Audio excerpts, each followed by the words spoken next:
Hi all. मागच्या भागामध्ये आपण अकाउंटिंगचा एक प्रॉब्लेम सॉल्व्ह केला होता.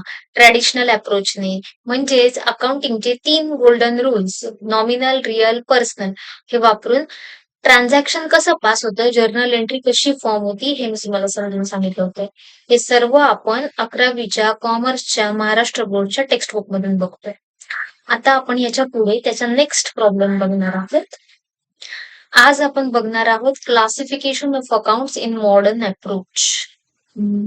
तर मॉडर्न अप्रोच म्हणजे त्यांनी काय दिलेलं बघा. मॉडर्न अप्रोच मध्ये त्यांनी आपल्याला च्या अंडर काय काय येतं, लायबिलिटीजच्या अंडर काय काय येतं, कॅपिटलच्या अंडर काय काय येतं, रेव्हेन्यू आणि गेन्स, एक्सपेन्सेस अँड लॉसेस याच्या अंडर काय काय येतं त्याचं आपल्याला एक्झाम्पल्स दिले आहे. असेट्स मध्ये त्यांनी दिलंय मशिनरी, बिल्डिंग, गुडविल, फर्निचर ह्या 4 गोष्टी येतात. ही लिस्ट आहे ना, ही खूप मोठी लिस्ट आहे. पण त्यांनी आपल्याला आहे ना समजावून सांगण्यासाठी अगदी छोटे छोटे एक्झाम्पल्स दिलेले आहेत. लायबिलिटीज मध्ये काय येतं? Creditors, bank overdraft, bank loan, outstanding expenses. Balance sheet जेव्हा टी फॉर्म मध्ये आपल्याला अशी दिसती, तर तेव्हा नेहमी हाताच्या उजव्या बाजूला सगळ्या ऍसेट असतात आणि डाव्या बाजूला सगळ्या या लायबिलिटीज असतात. लायबिलिटीला हा कायम क्रेडिट बॅलन्स असतो आणि ऍसेट्सला हा कायम डेबिट बॅलन्स असतो. त्यानंतर लायबिलिटीज मध्येच अजून एक येतं ते म्हणजे कॅपिटल. कॅपिटल म्हणजे काय? ओनरनी स्वतःनी गुंतवलेले पैसे. मग आता ओनर म्हटल्यावरती त्या व्यक्तीचं नाव येतं. मग इथे काय काय दिलं एकदम एक्झाम्पल मध्ये? Aditya's capital account, Girish capital account. नेहमी हा एस तिथे लावला जातो. कॅपिटल हा शब्द जेव्हा जेव्हा लिहिला जातो तेव्हा तेव्हा त्या माणसाच्या नावाच्या पुढे एस हा लावला जातो आणि पुढे अकाउंट हा शब्द असतो. Messrs Harilal capital account. आता मेसर्स हरिलाल म्हणजे काय आहे? ही पार्टनरशिप फर्म तयार केलेली आहे. म्हणजे पार्टनरशिप ऍक्टच्या अंडर ही रजिस्टर केलेली आहे काही लोकांनी एकत्र येऊन आणि त्या पार्टनरशिप फर्म मध्ये सुद्धा कॅपिटल गुंतवलेलं आहे. हा आर्टिफिशियल पर्सन म्हणून हा सुद्धा आपल्या पर्सनच्याच टाईप मध्ये येतो. त्यानंतर Messrs Sharma's capital account. Messrs Sharma ही सुद्धा एक फॉर्म आहे. पुढे बघा. रेव्हेन्यू अँड गेन्सच्या अंडर कोणत्या कोणत्या टाईपचे अकाउंट्स येतात? Commission received account, dividend received account, rent received account, interest received account. जेवढं जेवढं आपल्याला बिझनेस मध्ये पैसे येतात जिथनं जिथनं ज्या ज्या सोर्सेस मधनं येतात ते सगळे आपले काय येतात? रेव्हेन्यू आणि गेन. गेन म्हणजे सगळं सगळं बिझनेसला होणारा फायदा म्हणजे तुमचा रेव्हेन्यू आणि गेन. त्याला कायम क्रेडिट बॅलन्स असतो, लक्षात ठेवा. आणि expenses and losses. Expenses and losses मध्ये काय काय येतं? वेजेस येतात, ऑडिट फीज येतात, loss by fire, printing and stationery. Profit and loss account डोळ्यासमोर ना, profit and loss account T form मध्ये असतं. मग त्याच्या नेहमी हाताच्या डाव्या बाजूला सगळे एक्सपेन्सेस तुम्हाला दिसतात. एक्सपेन्सेस म्हणजे सगळ्या बिझनेसचा खर्च. जेवढं जेवढं बिझनेस मधनं बाहेर जातं, जेवढा जेवढा बिझनेसचा लॉस होतो आणि जेवढा जेवढा बिझनेस मधनं पैसे बाहेर जातात ते सगळे तुमचे एक्सपेन्सेस ते असतात तुमच्या हाताच्या डाव्या बाजूला. आणि जो काही बिझनेस मध्ये तुम्हाला फायदा होतो, गेन होतो, पैसे येतात, इनफ्लो येतो, कॅश येते, ते सगळे जे असतात अकाउंट्स टाईप ते सगळे तुमचे क्रेडिट साईडला म्हणजे हाताच्या उजव्या बाजूला प्रॉफिट अँड लॉस अकाउंटचे असतात. आता मॉडर्न अप्रोच त्यांनी काय सांगितलेलं आहे? ह्या झाल्या basic categories: asset, liability, capital, revenue and gains आणि एक्सपेन्सेस अँड लॉसेस. तर मॉडर्न अप्रोच मध्ये त्यांनी काय दिलेलं आहे? आपले जे 3 अकाउंटिंगचे बेसिक रूल्स होते, real account, personal account, nominal account, हे तीनही रूल ह्याऐवजी तुम्ही हा मॉडर्न अप्रोच हे रूल वापरू शकता. आता हे रूल काय सांगतात तुम्हाला आपण बघूया. For recording changes in the assets, expenses, losses, increase in assets is debited and decrease in assets is credited. म्हणजे ऍसेट जर वाढली तर डेबिट करा, ऍसेट जर कमी झाली तर क्रेडिट करा. Increase in expenses losses is debited and decrease in expenses losses is credited. म्हणजे जर एक्सपेन्सेस लॉसेस वाढले तर डेबिट करा आणि जर एक्सपेन्सेस लॉसेस कमी झाले तर क्रेडिट करा. For recording changes in the liabilities, capital, revenues, gains, increase in liabilities is credited and decrease in liabilities is debited. म्हणजे बॅलन्स शीटच्या तुमच्या डाव्या हाताला ज्या सगळ्या लायबिलिटीज दिसतात त्या जर वाढल्या तर क्रेडिट करा, त्या जर कमी झाल्या तर डेबिट करा. Increase in capital is credited and decrease in capital is debited. आता हे जे कॅपिटल असतं हे सुद्धा तुमच्या काय असतं, बॅलन्स शीटच्या लायबिलिटी साईडलाच असतं.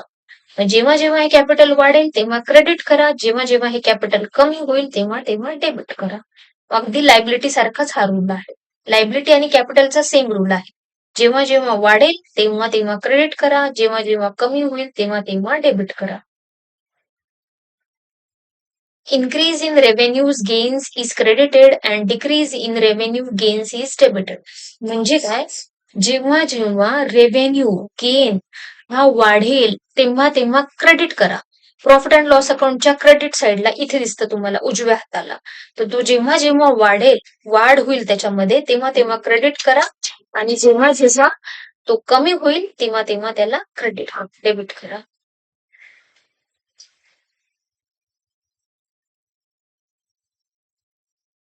तर हे जे बेसिक रूल आहेत ना, हे एका सोप्या फॉर्मॅटमध्ये मी इथे लिहिलेले आहेत तुमच्यासाठी. मला एकदा दाखवते हे.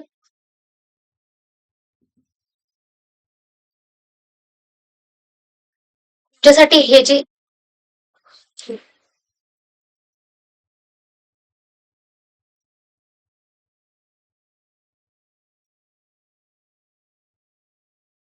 थेरोटिकली आपण आता सगळे रूल्स पाहिले ना, हे सगळे 5 हेच मी अगदी सोप्या टेबलमध्ये इथे लिहिलेले आहेत. Modern rules of debit and credit. मग त्याच्यामध्ये काय काय दिलेले बघ. ड्रॉइंग्स म्हणजे हे तुमचं कॅपिटलमध्येच येतं. ड्रॉइंग्स, एक्सपेन्सेस, ऍसेट्स हे जेव्हा जेव्हा ह्यांना नेहमी कायम डेबिट बॅलन्स असतो आणि जेव्हा जेव्हा ते ऍड वाढतात त्यावेळेस तुमचं हे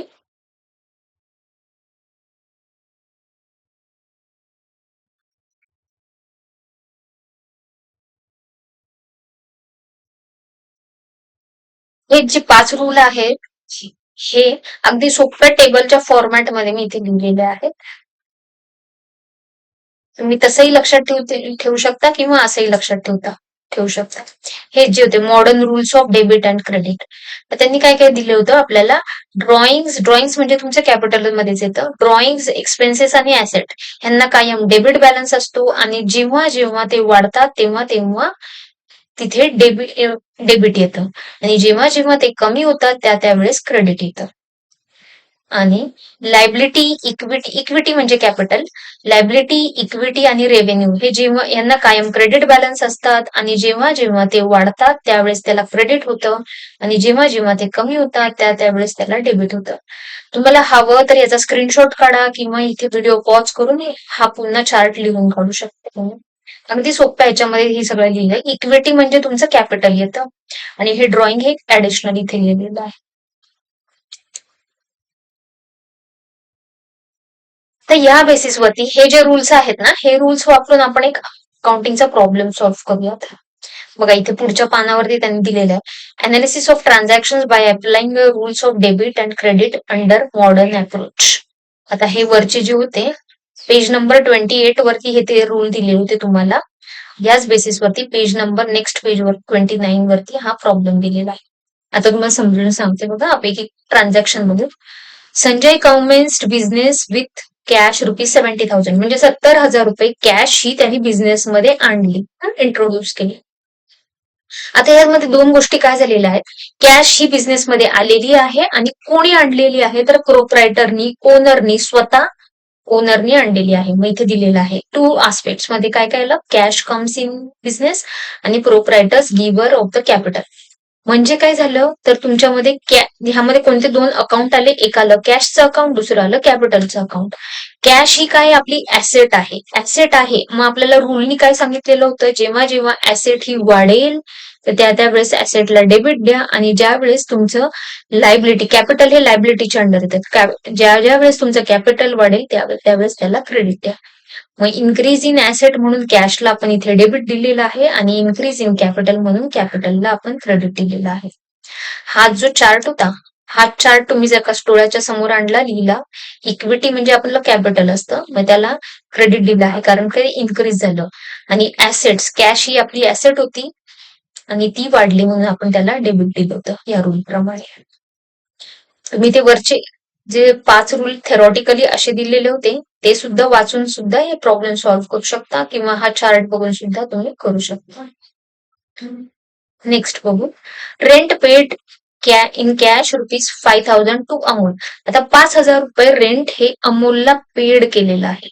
म्हणजे काय झालं, आपल्याकडनं कॅश गेलेली आहे, पण का गेलेली आहे तर एक्सपेन्सेस झाला. रेंट हा आपला नेहमी खर्च असतो. रेंट जेव्हा जेव्हा पेड करतो तेव्हा तेव्हा तो आपला खर्च असतो. मग खर्च आहे म्हटल्यावरती काय झालेला आहे, तो एक्सपेन्सेस आहे. एक्सपेन्सेस वाढला. एक्सपेन्सेस वाढला म्हणजे त्यांनी काय दिलं होतं, प्रॉफिट अँड लॉस अकाउंटची इथे चार्ट ओपन करते.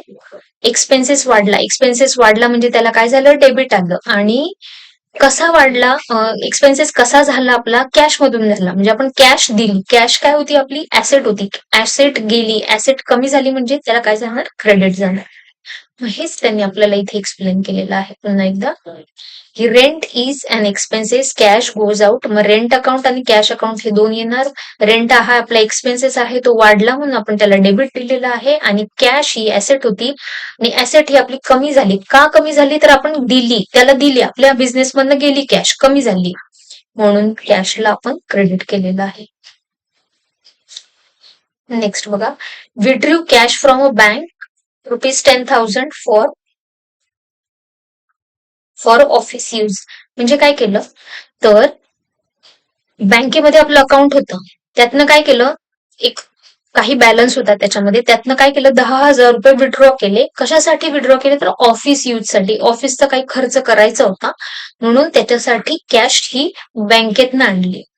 आता कॅश काय आहे, तुमचं ऍसेट आहे. ऍसेट आहे म्हटल्यावरती काय झालेलं आहे, कॅश ही तुमची वाढली आहे. कारण का तुम्ही काय केलं, बँकेतनं काढली आणि स्वतःच्या इथे पॉकेटमध्ये ठेवलेली आहे किंवा ऑफिसच्या पेटी कॅश बॉक्समध्ये ठेवलेली आहे. म्हणजे तिथली कॅश ही वाढलेली आहे. 10,000 रुपये वाढली. आणि बँक हे सुद्धा काही आपली ऍसेटच आहे, पण आता त्यातनं काय झालेली आहे, कमी झालेली आहे. आता मग ऍसेटचा रूल त्यांनी काय सांगितलेला होता आपल्याला याच्यामध्ये, ऍसेटला कायम डेबिट बॅलन्स असतो. जेव्हा जेव्हा वाढते तेव्हा तेव्हा डेबिट द्या आणि जेव्हा जेव्हा कमी होते तेव्हा तेव्हा क्रेडिट द्या. आता काय झालेलं या केसमध्ये, तर कॅश ही वाढली. मग कॅश वाढली म्हटल्यावरती आपण काय करणार, कॅशला डेबिट देणार. आणि कशी वाढली ती, बँकेतनं काढली म्हणून वाढली. मग कमी काय झालं, बँकेचा बॅलन्स कमी झाला होता म्हणून बँकेला आपण क्रेडिट केलेला आहे.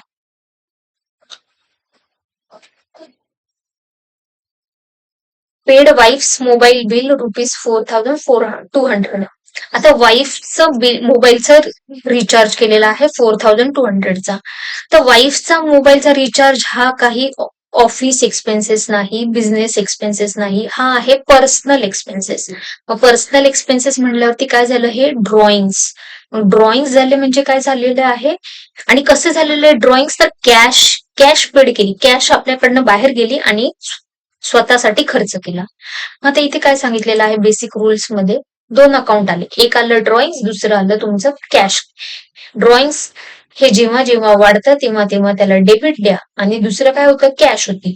तर कॅश ही काय आहे, आपली ऍसेट आहे, कारण कॅश मधनं पैसे दिले ना, म्हणून कॅश कमी झालेली आहे, ऍसेट कमी झालेली आहे, मग डिक्रीज झालेली आहे. मग डिक्रीज झाली म्हणून त्याला आपण काय करणार, क्रेडिट करणार. इथं रूलमध्ये दिलं होतं ड्रॉइंग्स आहेत म्हणून त्याला वाढलेले आहेत, खर्च केलेले आहेत म्हणून त्याला डेबिट देणार. आणि कॅश ही आपली ऍसेट आहे, डिक्रीज झाली आहे म्हणून त्याला आपण क्रेडिट देणार. तेच आता आपल्याला इथे एक्सप्लेन केलेलं आहे. इथे दोन आस्पेक्ट काय झाले बिझनेसचे, तर drawings in the receiver of benefit. ज्याला बेनिफिट झालेला आहे त्याच्या अकाउंटमध्ये आपण ड्रॉइंग्स म्हणून दाखवणार. आणि कॅश गोज आउट.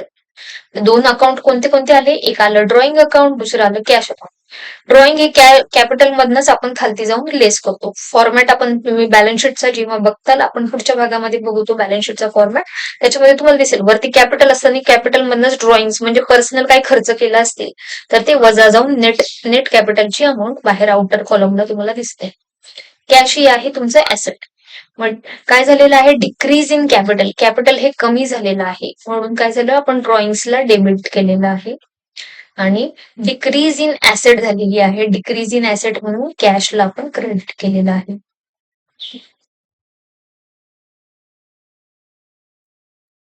त्यानंतर परचेज गुड्स फ्रॉम सुनील, हे डिक्रीज इन कॅपिटल जे आहे ड्रॉइंग्स मधून झालेलं आहे, हेच तुम्हाला इथे या फॉर्मॅटमध्ये असेल. इक्विटी, इक्विटी म्हणजे तुमचं कॅपिटलच असतं. तर ही जेव्हा जेव्हा कमी होते त्यावेळेस तुम्ही त्याला डेबिट देता. ह्या रूल प्रमाणे इथून ते डेबिट केलेलं आहे. तुम्ही हेही वापरू शकता कॅपिटलचा रूल किंवा ड्रॉइंगचा रूल वापरूनही, दोन्हीला इफेक्ट सेमच येतो, दोन्हीला डेबिटच होतं.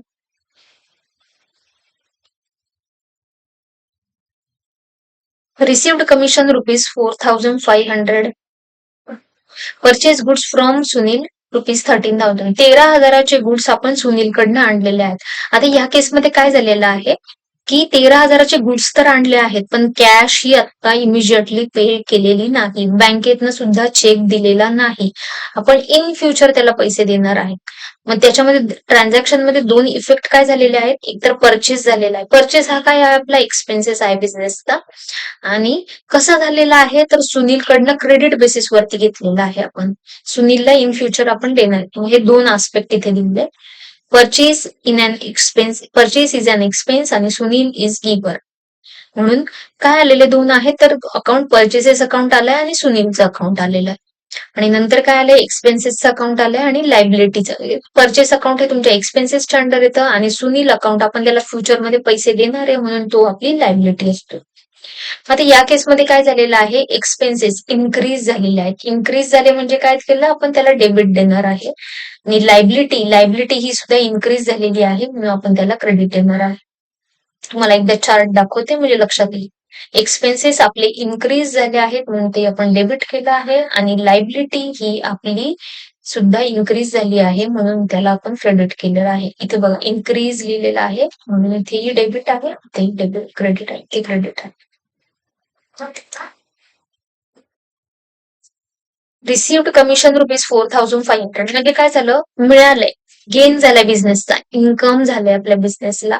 कसं झालंय, पण कॅश मिळाली आपल्याला. पण का मिळाली आहे, तर कमिशन आपल्याला मिळालं आहे म्हणून कॅश मिळाली आहे.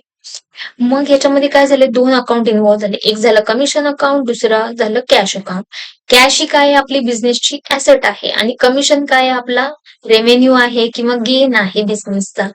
मग कॅश वाढली म्हणजे काय करणार, त्याला डेबिट देणार. आणि रेव्हेन्यू आणि गेन वाढला म्हणून आपण काय करणार, इन्क्रीज इन रेव्हेन्यू म्हणून ह्याला क्रेडिट देणार. यासाठी तुम्हाला मी पुन्हा एकदा चार्ट दाखवते म्हणजे तुमच्या लक्षात येईल. बघा, कॅश ही आपली ऍसेट होती, कॅश वाढली, इन्क्रीज झाली म्हणून आपण इथे डेबिट केलं. आणि रेव्हेन्यू हा आपला काय होता, बिझनेसचा क्रेडिट होता, क्रेडिट बॅलन्स असतो आणि हा सुद्धा इन्क्रीज झाला म्हणून आपण याला इथे क्रेडिट केलेला आहे. इथे क्रेडिट दिसेल तुम्हाला, क्रेडिट केलेला आहे.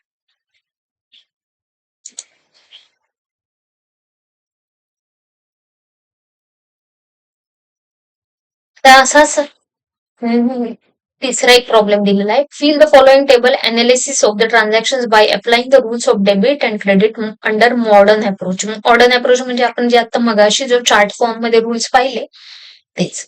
आता त्यांनी काय काय दिलंय, राजेश कमेन्स्ड बिझनेस विथ कॅश ₹80,000. म्हणजे राजेशने काय केलंय, 80,000ची कॅश बिझनेसमध्ये आणलेली आहे. आता जेव्हा त्यांनी 80,000ची कॅश बिझनेस मध्ये आणली म्हणजे टू आस्पेक्ट काय झालेले आहेत, की cash introduce into the business आणि बाय आणि कोणी इंट्रोड्यूस केली, तर राजेशने इंट्रोड्यूस केलेली आहे. मग दोन अकाउंट कोणते इन्व्हॉल्व्ह झाले, एक झालं Rajesh account, Rajesh capital account आणि दुसरं झालं कॅश अकाउंट. कॅटेगरी कशामध्ये येते, कॅश येते तुमच्या ऍसेट मध्ये आणि राजेश कॅपिटल अकाउंट येतं तुमच्या लायबिलिटीच्या अंडर किंवा कॅपिटल मध्ये. मग रूल काय अप्लाय होणार त्याला, तर तुमचं ऍसेट इन्क्रीज झालेली आहे आणि लायबिलिटी इन्क्रीज झाली आहे किंवा कॅपिटल इन्क्रीज झालेलं आहे. मग अकाउंट डेबिट काय होईल, तर कॅश डेबिट होईल आणि अकाउंट क्रेडिट होईल, तर तुमचं राजेश कॅपिटल अकाउंट हे क्रेडिट होईल. पुन्हा एकदा तुम्ही तो चार्ट बघा म्हणजे तुम्हाला ते अगदी सोपं समजून जाईल. पेड टेलिफोन बिल ऑफिस ₹5,000 म्हणजे ₹5,000 ऑफिसचं टेलिफोनचं बिल पेड केलं आहे. पेड केलं आहे म्हणजे काय झालं, आपल्याकडनं कॅश गेली आहे. कॅश गेली आहे, पण का गेली आहे? कारण आपण खर्च केला आहे ऑफिससाठी टेलिफोन बिलचा.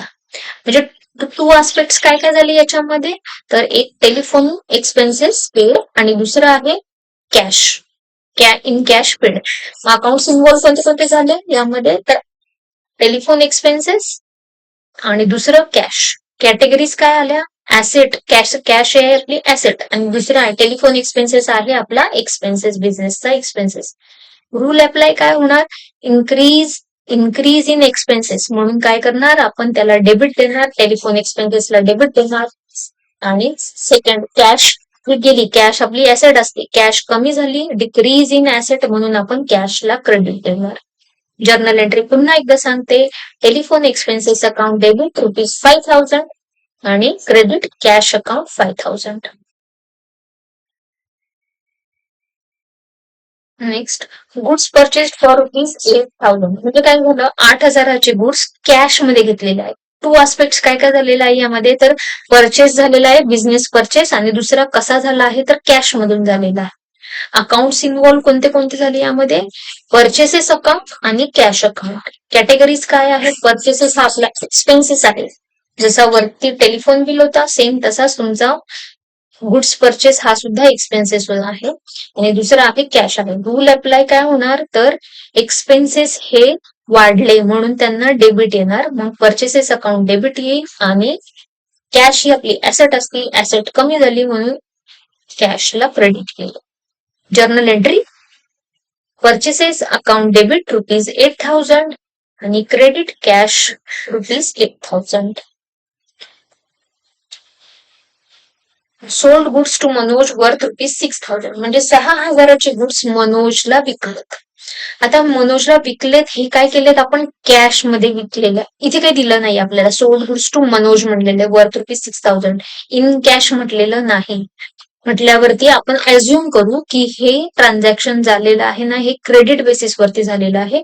इन फ्युचर मनोज आपल्याला पैसे देणार आहेत. तर आता यामध्ये टू आस्पेक्ट काय झालं, sale of goods to Manoj, आणि सेकंड काय झालेलं आहे, तर मनोज हा इन फ्युचर आपल्याला पैसे देणार आहे. अकाउंट्स इन्व्हॉल्व कोणते झालेलं आहे, एक सेल्स अकाउंट इन्व्हॉल्व झालं आहे, दुसरं मनोज अकाउंट इन्व्हॉल्व झाला आहे. कॅटेगरीज काय आहे, सेल हा तुमचा रेव्हेन्यू आहे बिझनेसचा म्हणजे, आणि दुसरं तुमचं मनोज हा तुम्हाला इन फ्युचर पैसे देणार आहे, तो डेटर्स आहे. डेटर्स म्हणजे ती आपली ऍसेट आहे, इन फ्युचर आपल्याला पैसे भेटणार म्हटल्यावरती ती ऍसेट मध्ये येते. रूल अप्लाय काय होईल, तर सेल्स वाढला म्हणजे रेव्हेन्यू वाढला म्हणून रेव्हेन्यूला क्रेडिट, सेल्सला क्रेडिट येईल, आणि सेकंड तुमचा मनोज अकाउंट जो आहे इन फ्युचर पैसे देणार आहे, तो ऍसेट आहे, ऍसेट वाढली म्हणून त्याला डेबिट येईल. Journal entry, Manoj account debit ₹6,000 आणि क्रेडिट सेल्स अकाउंट ₹6,000. हे जर कॅश मध्ये झालं असतं तर मनोजच्या ऐवजी तिथे कॅशला डेबिट झालं असतं आणि सेल्सला क्रेडिट झालं असतं 6,000.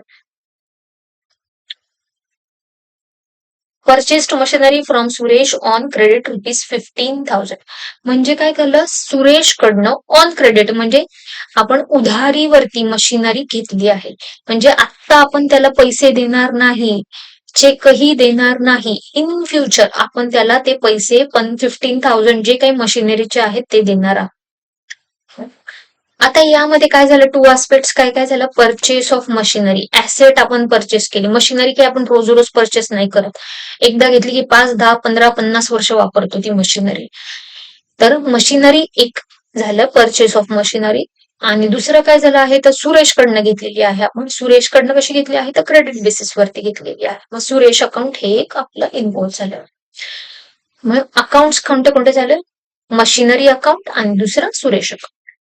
कॅटेगरी काय आहे, मशिनरी ही आपली ऍसेट आहे, कारण आपण तिला इन फ्युचर आपल्या बिझनेसमध्ये वर्षानुवर्ष यूज करणार आहे म्हणून ती आपली बिझनेसची ऍसेट आहे, आणि त्याच्यातूनच आपल्याला वेगवेगळे प्रोडक्ट्स आपल्याला मॅन्युफॅक्चरिंग करणार आहे, आपल्याला ती बेनिफिट देणार आहे फ्युचरमध्ये म्हणून ती आपली ऍसेट आहे.